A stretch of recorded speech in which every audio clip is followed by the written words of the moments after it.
You know, I ask Koos the same questions I'm going to ask you now, and that is about black aspirant farmers. But it must be enormously difficult for somebody to start a business like this, no matter what their colour is. The capital investor. I mean, we've seen in the last 7 years no new entrants into the dairy industry. The dairy farmers are just getting less and less. And the reason for that is it's a big capital expenditure to start off a dairy. So basically it's just old dairies that's getting bigger and better. No new entries. I mean, we've gone from 7,000 dairy farmers in 1997 to 2,400 dairy farmers in the country now. We're producing, the last year we produced 2.5% more milk than the previous year.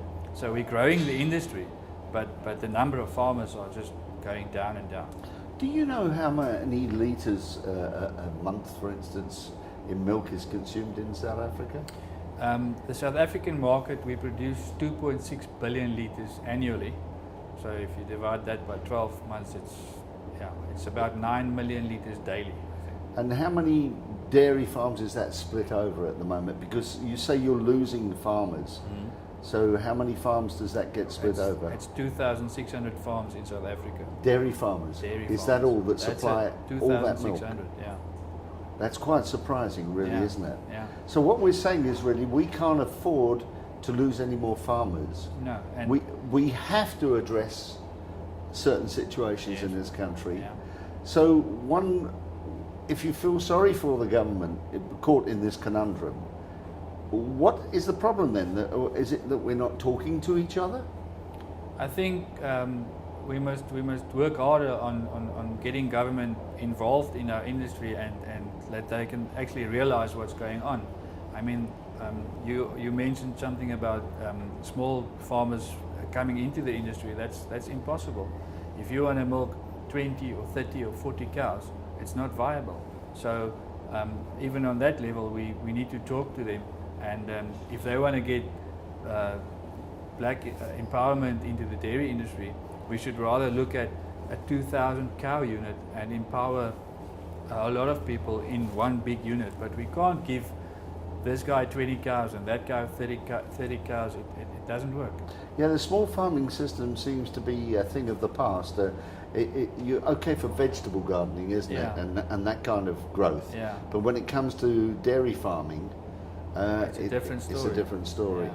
And then, of course, not only the dairy farming, the cows go for slaughter and end up on the meat table. Yes. Meat is inhibitive at the moment, the cost. And is it going to get better? I don't think so, because the feed cost again just driving up the cost of meat. So how can it become cheaper? Who drives that price up? Well, like for instance, the maize price is it's a global price. SAFEX is connected to the global price. So it's not farmers, it's not government, it's a global thing. And we are part of the global industry, so we can't get rid of that. But what we can do is we can maybe look at some of our laws or some of our legislation and make it slightly easier for the farmers. I'm glad you told it like that, because your brother says it pretty much the same thing, and I deliberately asked that question again because it seems a pretty constant reply that one gets from nearly every farmer you talk to, and they don't talk to each other being miles apart. So that is the reply that government should be listening to. Yeah. This is a real plea. This is the real situation. Let's deal with it. Yeah. If you were in a position to have a few words with government right now, what would you say to them? I would like to invite them here and show them what we're actually doing and what is involved in milking a cow. It's not just the process of milking a cow. There's a lot of other things that need to happen before you can do that. Well, tell us that. So they can realize that it's not just milking a cow, it's a whole process of things, and then start looking at the different processes and decide where they can maybe help farmers, or where can they, for instance, the payback that we get on the diesel that we buy. they can increase that for us, or they can make the process easier. There's a lot of small things that they can do to help us. I can just see them now sitting there saying, "Oh, here we go. The farmer's calling for subsidies again. We've just taken them all away." I don't subsidies. I don't want a subsidy. I just want it to be easier. Well, isn't that one and the same thing, really? Well, if you look at electricity, agriculture is using about 3 or 4% of the total electricity in the country. Why can't they make that cheaper? As in BHP Billiton and people like that get a preferential rate. Yeah. It's an interesting thought to go towards government. Yes. Do you think anybody's ever suggested this?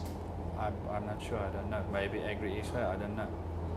But it's like I said, it's such a small volume. Yeah. One of the biggest arguments that many people when I talk to people in those government situations say is that yes, it's all very well. The dairy farmers say this, the grain farmers say this, the grape farmer says that, but none of them all get together and talk as one body. I'm beginning to understand it's not possible to talk as one body because you each have different needs. Yes, there is some mutual things, but there's also some things that's only there's some industry synergist related. things. Yes, and there's some. Yeah. And I'm thinking the dairy farming side of thing is very, very unique, standalone. Yeah. Compared to other farming. Yeah. It's livestock as opposed to growing. That's right. Yeah.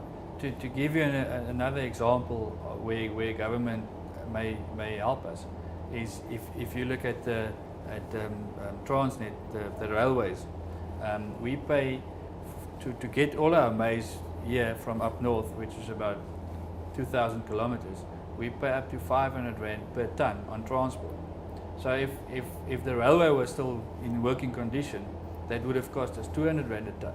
Now, on the volumes that you're looking at here, that makes a big difference in your costs. Are you road hauling? A little bit, yeah. Excuse me, almost everything is road hauling because I mean, you if you book a train, it doesn't pitch because the management of that whole thing is not working. Are you actually telling me that you would like to use the railways? I would like to use it because but you can't use the railways because it's non-existing. It doesn't turn up when you book it. Yeah.